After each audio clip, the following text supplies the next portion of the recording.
Muy buenos días a todos y a todas. A continuación daremos lectura al parte informativo número 402 del día de hoy, 14 de abril del año 2021, del Consejo de Atención Integral de la Emergencia COVID-19, doctor Enrique Servián. Punto primero. Lamentamos informar en el día de la fecha el fallecimiento por COVID-19 de 3 comprovincianos. Se trata de Catalino, vecino del subteniente Perín, de 75 años, quien falleció en una clínica privada de la ciudad de Formosa. Raúl, vecino de Estanislao del Campo, de 64 años de edad, que falleció en el Hospital Interdistrital Evita, y Romualda, una vecina de la ciudad de Clorinda, de 72 años, que falleció en el Hospital Distrital de esa ciudad. Expresamos nuestras sinceras condolencias a los familiares, amigos y seres queridos de Catalino, Raúl y Romualda. Punto 2. En las últimas 24 horas se han realizado 6.349 test de vigilancia y búsqueda activa de casos, arrojando el siguiente resultado: 129 de ellos resultados positivos a coronavirus en personas que van desde los 2 años de edad hasta los 81 años y que corresponden a las siguientes localidades: Ciudad de Formosa 76, 47 por búsqueda activa, 12 consultas por síntomas, 12 contactos estrechos, 3 controles por internación y 2 consultas por egreso de la ciudad.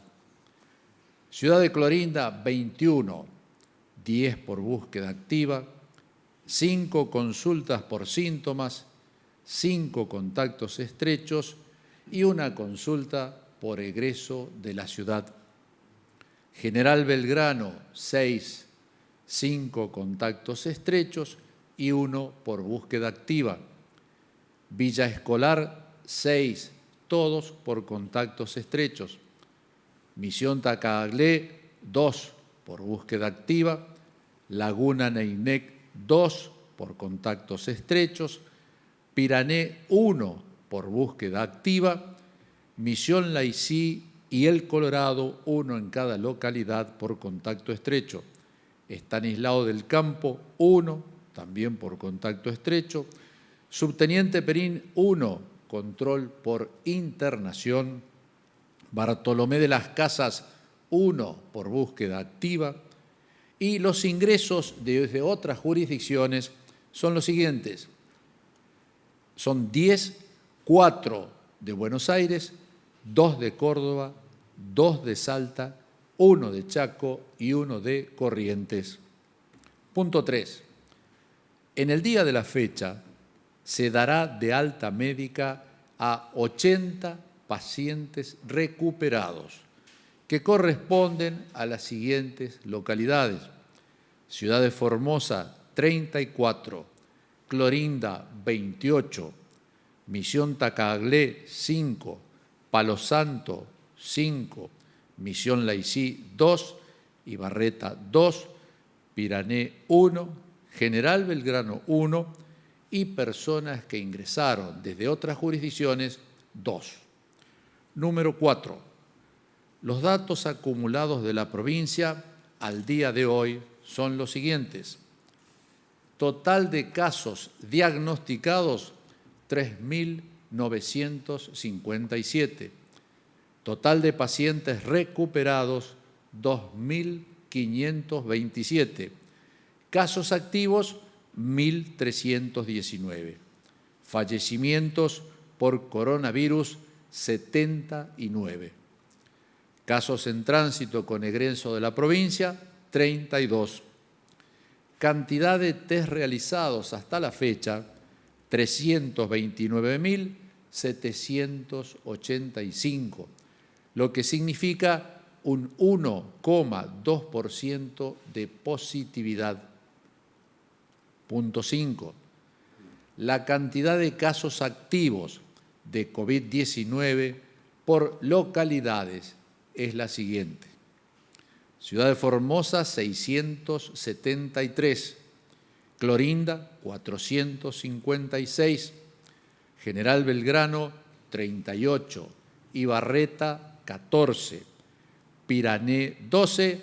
Laguna Nainec, 11. Estanislao del Campo y Misión Tacalé, 10 casos cada uno. Bartolomé de las Casas, 8. Villa Escolar, 7. El Espinillo, 6. General Mansilla, 4.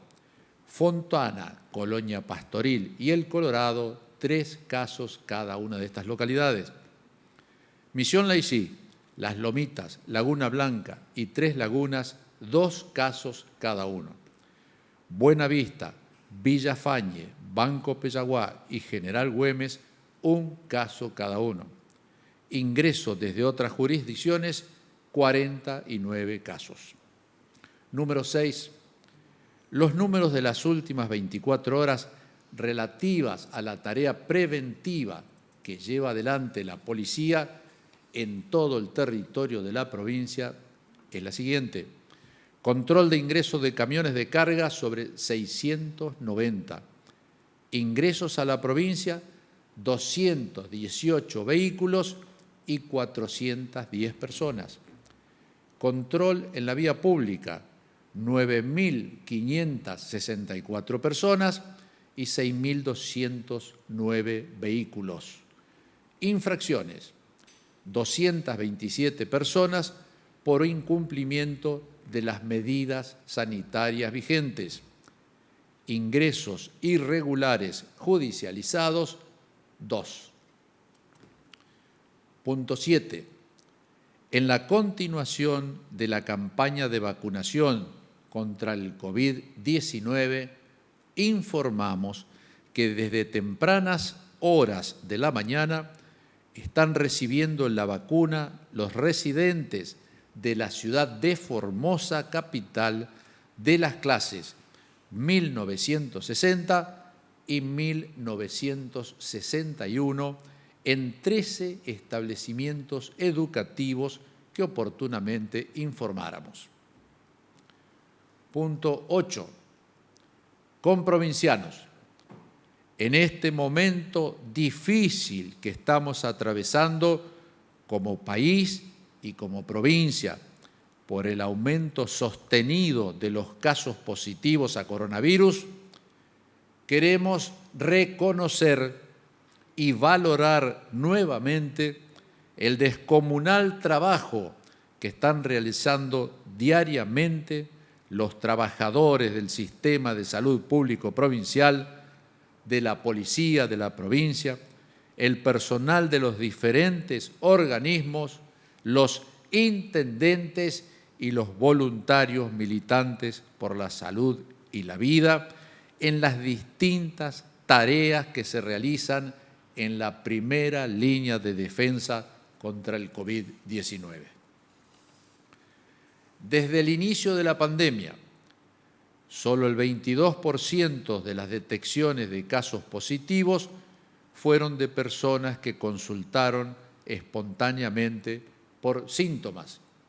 Es decir, que el 78% son detecciones logradas por el trabajo comprometido del personal de salud en el despliegue de la búsqueda activa de casos en toda la provincia. La identificación de contactos estrechos y la realización de hisopados de control de los distintos protocolos sanitarios vigentes en Formosa. Gracias a esta gran tarea llevada adelante por miles de trabajadores públicos formoseños, somos la provincia que más testea en proporción de habitantes en toda la República Argentina, lo que nos permite avanzar en la detección rápida de casos para mitigar la propagación del virus y brindar el tratamiento médico oportuno que permite disminuir la probabilidad de una evolución grave de la enfermedad y la consecuente letalidad. Unidos, organizados y solidarios, no existen obstáculos que el pueblo formoseño no pueda superar. No bajemos los brazos, más unidos que nunca, más firmes que nunca. En Formosa no se rinde nadie. Doctor Gómez, por favor. Muy bien, muy buenos días. Vamos a dar a conocer la información de los trabajos que se vienen realizando en nuestra provincia con respecto a esta enfermedad. Pero antes podemos observar en la siguiente imagen cómo en la Argentina ya 58.174 personas han fallecido como consecuencia de esta enfermedad, arrojando un promedio de 128.2 muertes cada 100.000 habitantes. En nuestra provincia, 79 personas han perdido la vida, teniendo un promedio de 12.3 muertes de promedio cada 100.000 habitantes, que es la más baja del país. En las últimas 24 horas se han realizado 6.349 test de vigilancia y búsqueda activa en toda la provincia.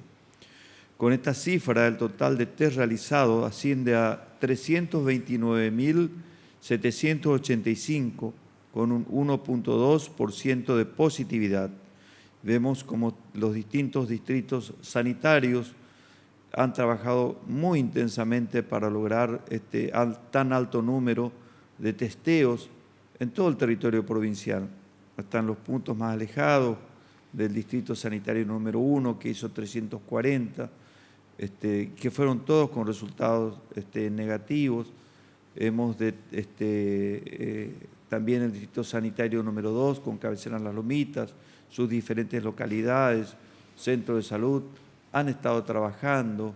357 han realizado en el distrito sanitario número 3, cuya cabecera es Ibarreta, comprende varias localidades, por supuesto, hospitales y centros de salud, también este distrito sanitario.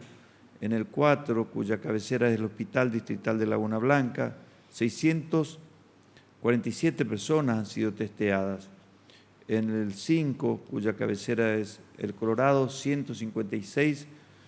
En el distrito sanitario número 6, cuya cabecera es el Hospital Distrital de Pirané, 410 personas.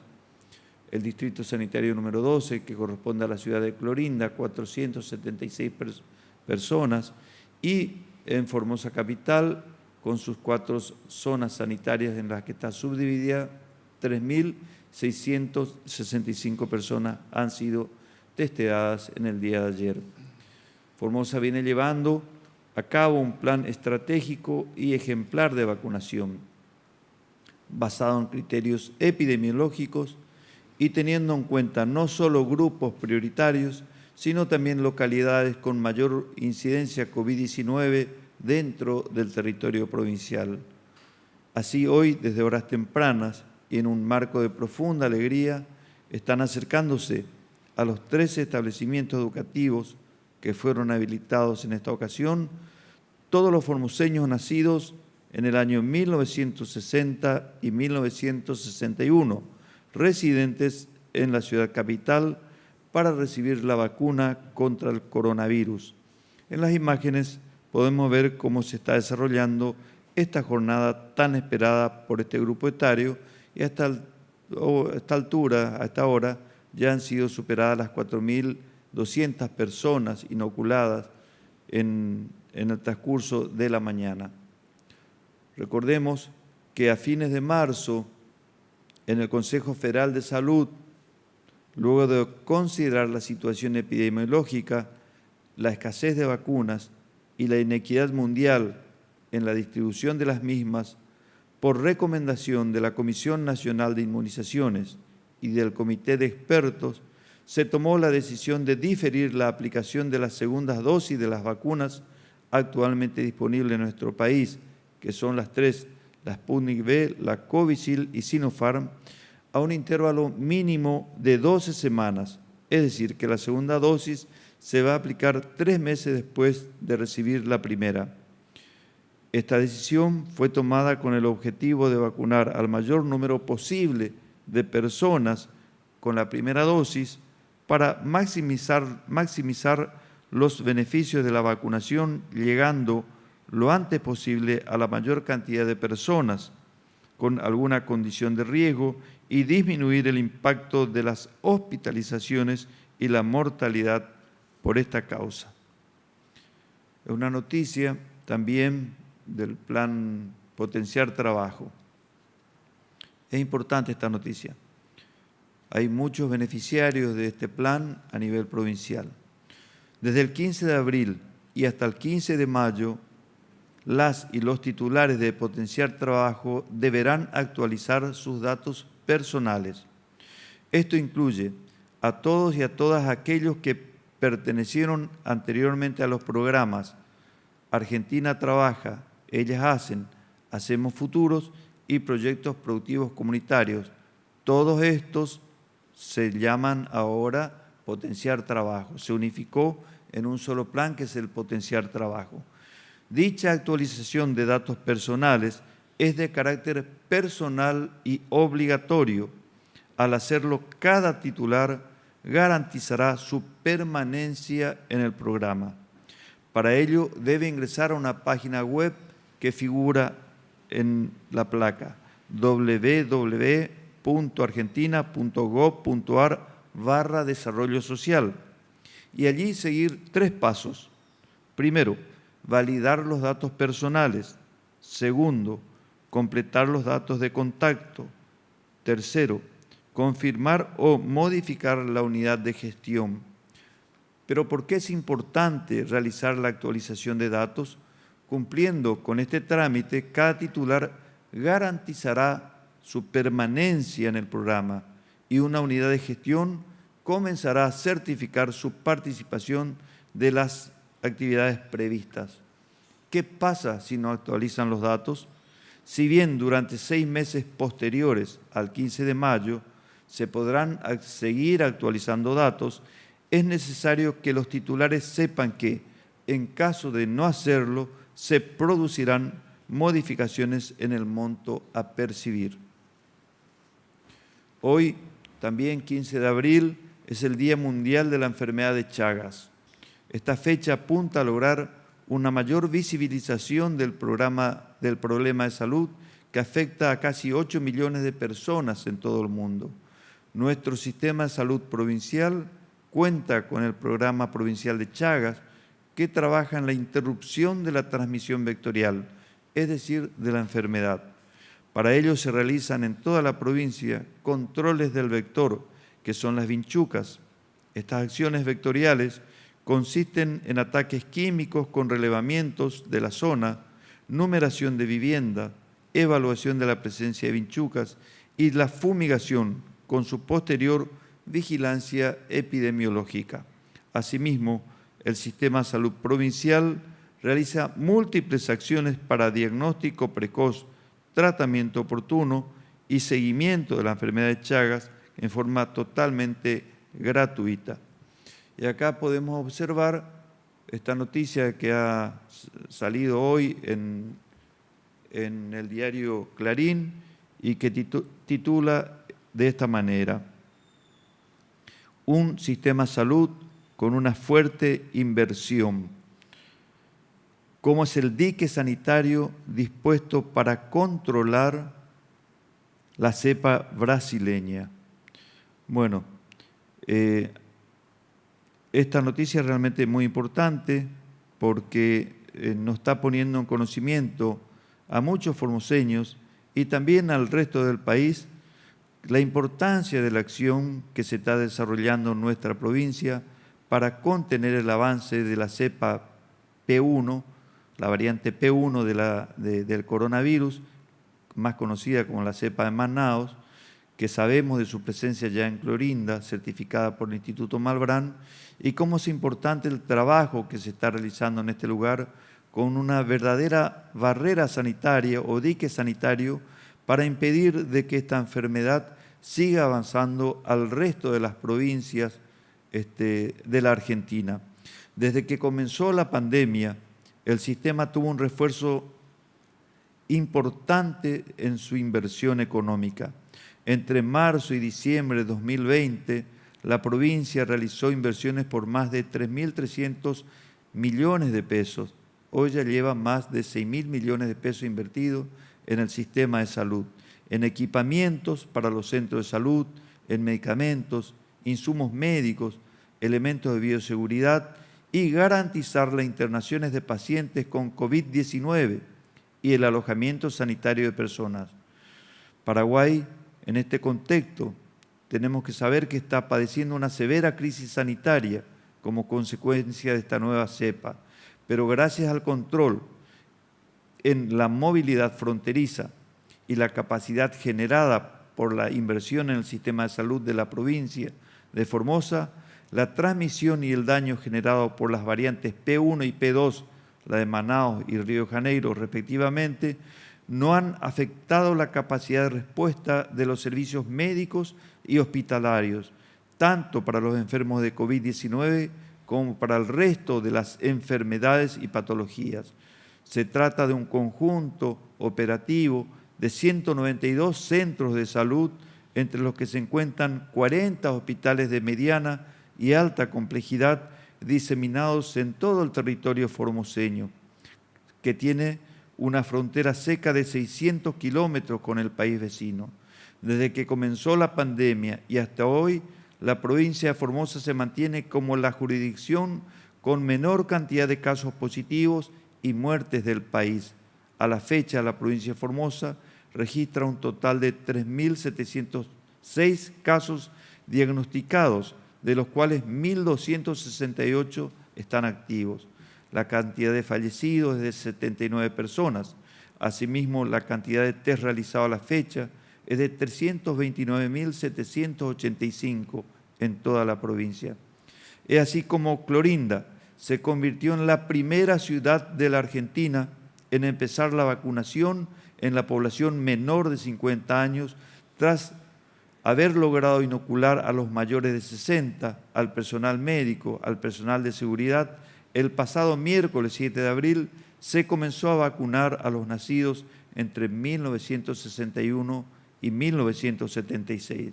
Desde que comenzó la pandemia, el sistema tuvo un refuerzo histórico de inversión en toda la provincia, en equipamiento, en centros de salud, en medicamentos e insumos, para garantizar la internación de pacientes con COVID-19 y el alojamiento sanitario de las personas. Muchas gracias. Gracias, Aníbal. Doctor Vivolini. Muchas gracias. Buenos días. Saludos a todos y a todas. Bueno, como siempre hacemos referencia de las personas que cursan activamente la infección, que ya son más de 1.000 de hace varios días, que están distribuidos en distintas partes de la provincia, de los centros de asistencia sanitaria, en los hospitales, en sus domicilios, aquellos que son menores de edad. De todo este grupo de personas, a su vez, hay un servicio del cual está funcionando cada vez más, que es el servicio de terapia intensiva, las unidades de terapia intensiva. Las unidades de terapia intensiva que dijimos exclusivamente para coronavirus o algunos casos sospechosos o de mucha sospecha, igual son utilizadas estas unidades. Este grupo de camas constituyen alrededor de 84. Digo alrededor porque siempre está la potencialidad de seguir aumentando en base a la necesidad. Hoy se cuenta con 84 destinados exclusivamente a este grupo de pacientes, de los cuales el 62% está ocupada actualmente y 52 pacientes internados en los distintos hospitales, ¿sí? En el hospital del Clorinda, en el hospital distrital número 8, también en el hospital central, en el hospital de alta complejidad, en el hospital interdistrital de la contingencia, donde principalmente están la mayoría de los pacientes. De estos 52 pacientes, hay 33 que están en el hospital de la contingencia.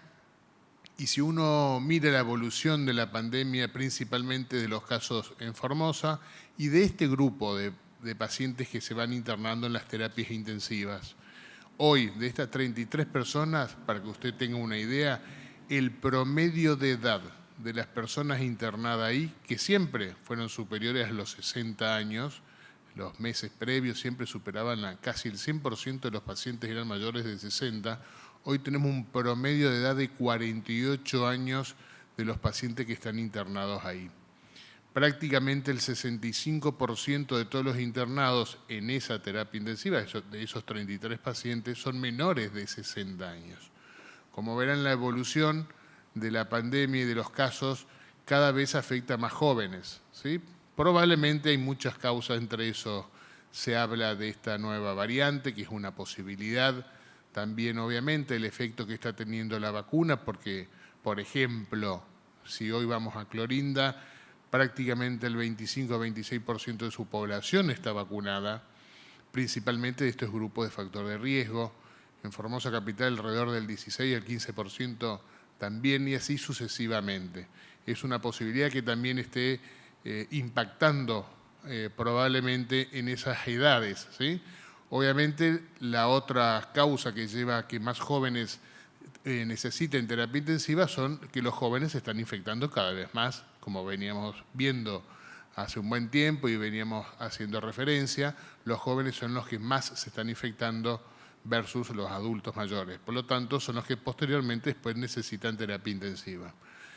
La idea es avisar a la población que no es que solo los adultos mayores van a necesitar terapia intensiva, también lo están necesitando los adultos jóvenes, como estamos haciendo ahora referencia. El resto de las personas que están fuera de las unidades de terapia intensiva, obviamente también bajo seguimiento en los distintos lugares u hospitales, y ante una eventualidad se van subiendo de complejidad como está estipulado. Así que veremos cómo va evolucionando hoy día. Hoy día esta población, o este número de camas todavía tenemos más de 30, si mal no saqué el cálculo, libres, pero no queremos llegar a un colapso. Por eso hacemos hincapié nuevamente en todo el esfuerzo necesario para que llegue la vacuna al resto de la población. Y así como los mayores de 60 cada vez requieren menos terapia intensiva, nos dé tiempo para vacunar al resto de las personas para que tampoco se llegue a necesitar la terapia para todo ese grupo de personas. Gracias.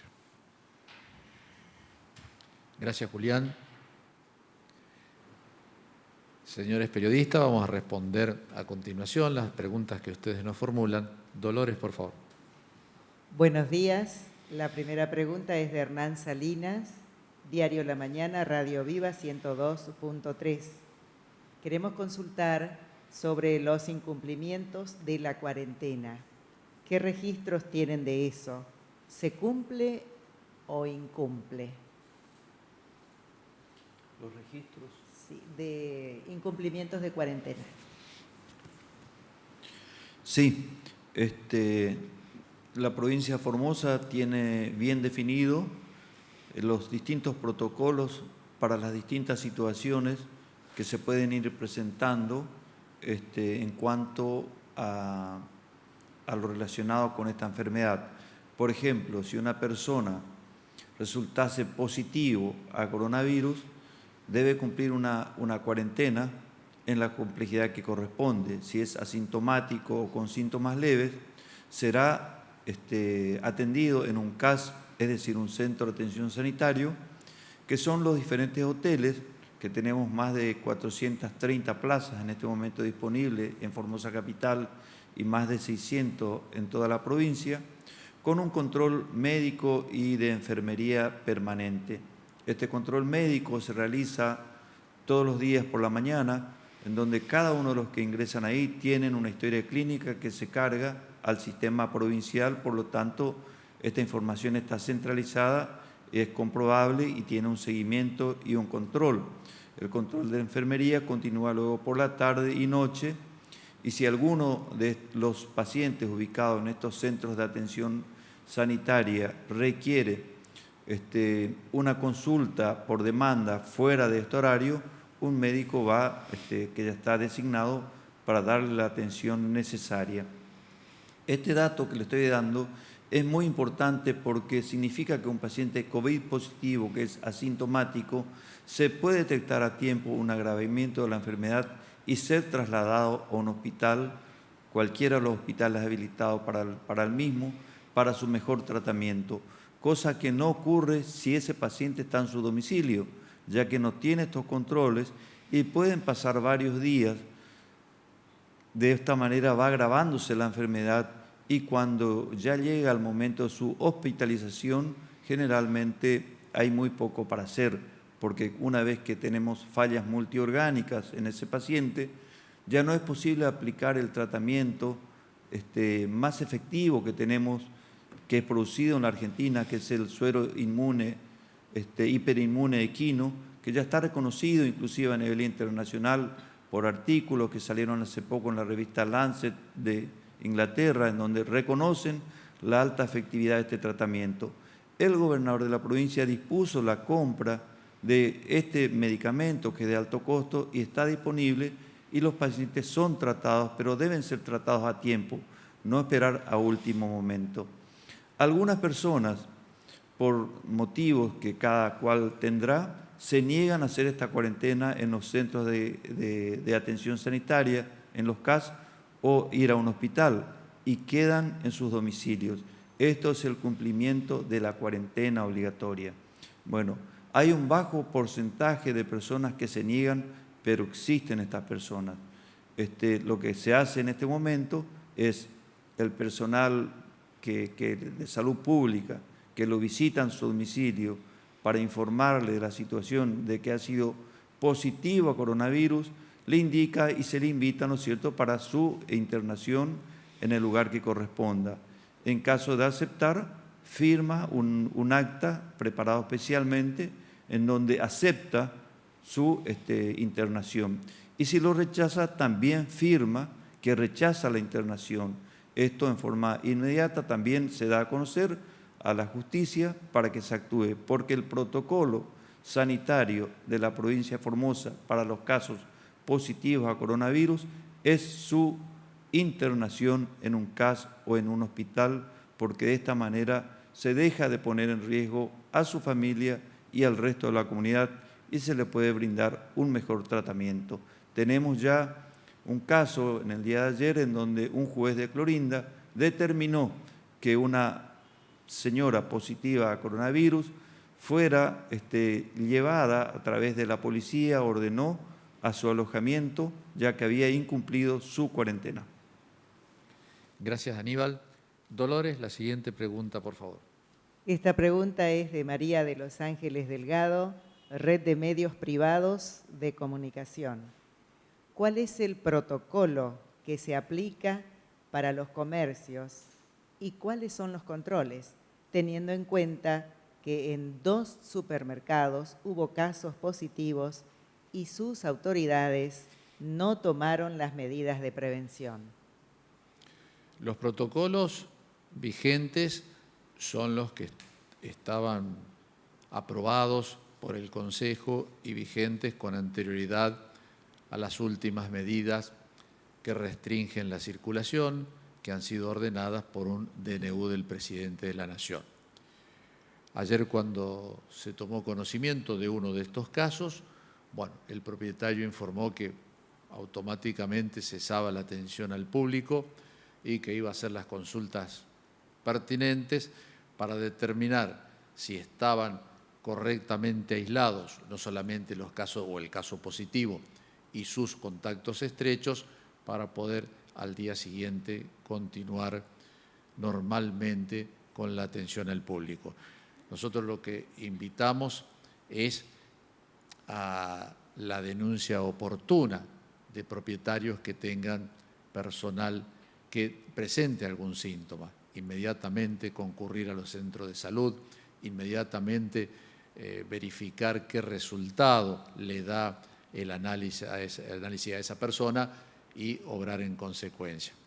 Es decir, gran parte de esto está bajo la responsabilidad de los dueños de comercios. El protocolo sigue siendo el mismo que anteriormente establecía todas las medidas de bioseguridad que debemos cumplir para asistir a cualquier comercio de nuestra ciudad. La siguiente, por favor. Esta pregunta es de Sergio Lázar, Radio La Mira 101.5. Hay personal de seguridad nacional que todavía no recibió la vacuna contra el coronavirus, al igual que otros considerados esenciales. ¿Quién debería hacerse cargo de inmunizar a estos trabajadores, teniendo en cuenta que están en la primera línea de contacto? Doctor Gómez. Hay un esquema de vacunación que está establecido desde el Ministerio de Salud de la Nación, ha sido consensuado a su vez por el Consejo de Expertos, por todos los ministros de salud de las 23 provincias, más el ministro de la Ciudad de Buenos Aires, en donde se establece cuáles son los mecanismos y cuáles son las prioridades en cuanto a vacunación. El personal de seguridad en zonas no de baja incidencia no es un personal que deba ser prioritariamente vacunado. Esto es así porque pasa también con la Policía Provincial. Recordemos que los miembros de la Policía Provincial, que también es personal de seguridad, han sido vacunados en la ciudad de Clorinda, los que están en relación con la lucha con el coronavirus, lo mismo que en Formosa Capital y en todos los puestos de ingreso a la provincia de Formosa. La estrategia que tiene la provincia de Formosa para su vacunación es proteger primero a los más vulnerables. Y los más vulnerables, sin ninguna duda, son nuestros adultos mayores, porque esta enfermedad ataca justamente en primer lugar a este grupo etario, pero no solamente por la edad, sino porque normalmente a esa edad tenemos la suma de las enfermedades crónicas no transmisibles, como ser diabetes, hipertensión, enfermedades pulmonares, en fin, todo ese tipo de comorbilidades que hacen que cuando los afecte tengan una evolución muy desfavorable de la enfermedad. Es por eso que se prioriza a este personal en primer lugar. Gracias, Aníbal. La siguiente pregunta. Esta es la última pregunta y es de Gladys Torres, Radio Diamante Formosa, Radio Amistad, 88.9 Formosa. Hoy es un día importante por la vacunación que se efectúa a la población de 60 y 61 años. Vimos mucha gente vacunándose. En algunas radios locales escuchamos que muchos abogados de la oposición presentan habeas corpus ante la justicia federal para sacar a la gente de las cuarentenas en los CAPS y CAS u hospitales, logrando fallos del tribunal que ordenan que estas personas con COVID positivo vayan a sus casas. ¿Cuáles son los efectos en la salud de la población dichos fallos de la justicia federal? ¿El gobierno apela a estos fallos? Bueno, ustedes saben que los fallos y las causas judiciales han sido, son y creo seguirán siendo variados por distintas circunstancias, por distintos motivos. No obstante ello, hay que contextualizar que en el día de hoy no tenemos esa lluvia de casos solicitando cuestiones a la justicia federal. En primer lugar, vamos una vez más a ratificar la postura de la Fiscalía de Estado de la provincia de Formosa, que lo mantuvo hasta el máximo tribunal judicial, es decir, hasta la Corte Suprema de Justicia de la Nación, diciendo que entendemos que la competencia para dilucidar las cuestiones relativas a las medidas sanitarias implementadas por el gobierno de nuestra provincia es facultad única, exclusiva y excluyente de la justicia provincial. Entendemos que interpretar lo contrario significaría prácticamente volver a ser un territorio nacional. No obstante, hubo fallos, los fallos cuando están firmes hay que cumplirlos, y así lo hemos hecho, contra nuestra voluntad, porque entendemos que la competencia no está en la justicia federal, sino en la justicia provincial. Pero un fallo de un juez que queda firme hay que cumplirlo. Entonces, eso por un lado, mantenemos la petición de nuestra competencia. Con respecto a quiénes son los casos positivos que hoy están en cuarentena obligatoria, cuáles son las excepciones, se lo vamos entonces a trasladar la pregunta al doctor Aníbal Gómez. Las excepciones a la cuarentena obligatoria en caso de casos positivos son exclusivamente las familias o personas positivas que tengan un hijo menor a su cargo y que ese hijo menor no pueda ser cuidado por otra persona. Es decir, si en un matrimonio 2 personas tienen uno de ellos es positivo y el hijo menor puede quedar a cargo de uno de los miembros, está obligado a ir de cuarentena. Ahora, si no puede dejar con nadie a cargo, por supuesto que puede hacer la cuarentena en el domicilio. Así está estipulado y es lo que se respeta hasta el momento. Es la única excepción. Hay algunos que se confunden y piensan que por ser o tener una edad mayor a 60 años, pueden hacer una cuarentena domiciliaria. Esto no es así, porque por el contrario, desde el punto de vista sanitario, las personas mayores de 60 años son las personas que mayor control deben tener por sus comorbilidades. Entonces ellos deben estar en un centro de atención sanitaria para su mejor control de evolución de su enfermedad. No están exceptuados para hacer la cuarentena. Muchas gracias, Aníbal. Comprovincianos, muchas gracias por la atención que ustedes nos han dispensado en el día de la fecha para la lectura de este parte informativo diario del Consejo de Atención Integral de la Emergencia COVID-19, que lleva el nombre de uno de nuestros mártires caídos en esta lucha contra el COVID, el doctor Enrique Servián. Muchísimas gracias. Si Dios quiere, mañana nos reencontramos con ustedes al mediodía. Muy buenos días.